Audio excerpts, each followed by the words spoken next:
After 3 whole years of doing absolutely nothing for the very people he thanked for getting him into office, President Biden is going around to rally support not from immigrants, not from other people of color, not from the people in Ukraine or Israel that he shelled out billions of dollars in aid to using our tax dollars, but he's going around to black voters in particular to rally support in hopes of winning the presidential election again off of our backs. This man shouldn't even feel comfortable stepping a foot in a black church after 3 years of playing in our faces. He literally introduced a bill only to study reparations after dishing out billions of dollars in aid, using our tax money to people who aren't even American citizens. And let's not forget, because this is really even more insulting in my opinion, he signed in a hate crime law to prevent attacks against Asians who severely exploit the black community economically and have committed way more hate crimes against black Americans than any that has been committed against them. But he also shelled out $50 million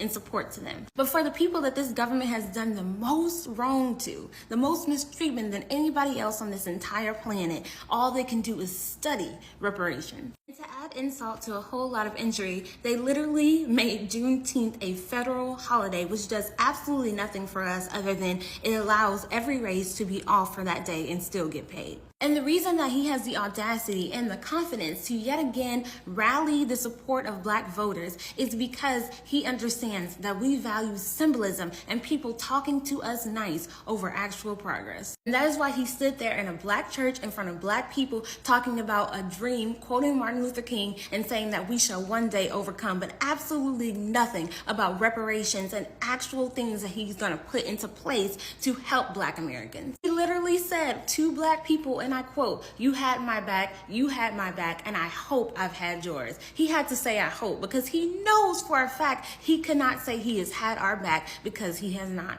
Way too many of us are continuously backing him solely because you are scared of President Trump, even though you survived 4 years of his presidency and nothing happened. Our status quo remained the same because really and truly, neither of them are our solution. Of us are letting fear stop us from actually seeking real progress. Y'all are literally voting out of fear. White people, on the other hand, vote for freedom. Once they started to see that this government is taking away their freedoms and doing corrupt things, they said, we're not having it. Biden is literally crushing the poor whites and almost dissolving the white middle class.